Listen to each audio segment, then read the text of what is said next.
যে মেয়েরা তার স্বামীর কষ্টের সময়, অভাবের সময় স্বামীর হাতটা শক্ত করে ধরে, স্বামীকে এই সময় কোনো ধরনের মানসিক প্রেশার দেয় না, বরং স্বামীর জন্য সাপোর্টিভ একটা রোল প্লে করে, এই ধরনের মেয়েদেরকে ওই স্বামীরা যদি কখনো সফলও হয়ে যায়, তবু এই ধরনের মেয়েদেরকে তারা ভুলতে পারে না। কেননা ওই ছেলেটা মনে করে যে মেয়েটা আমার অভাবের দিনে আমার হাতটা শক্ত করে ধরেছে, যে মেয়েটা আমার অভাবের সময় আমার সাথে আমার ক্রাইসিসগুলোকে মোকাবেলা করেছে, আর যাই হোক একে ঠকানো উচিত হবে না। এটা খুব গুরুত্বপূর্ণ একটা বিষয়। দেখবেন আগের যুগের সংসার এত বেশি কেন টিকতো, আর বর্তমানে অনেক বেশি তালাকের প্রবণতা কেন? অনেক ক্ষেত্রে এটাও একটা কারণ।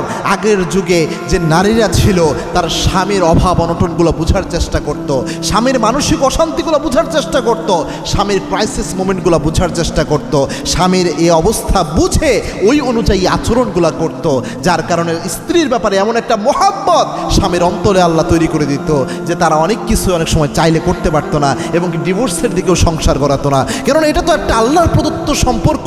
আল্লাহ বলছেন ওয়াজআলনা বাইনাকুম মাওয়াদ্দাতাও ওয়া রাহমা, এটা এমন সম্পর্ক, এই সম্পর্কের মধ্যে আল্লাহ রাব্বুল আলামিন রহমত এবং বরকত দিয়ে, ভালোবাসা দিয়ে আল্লাহ পরিপূর্ণ করে রেখেছেন।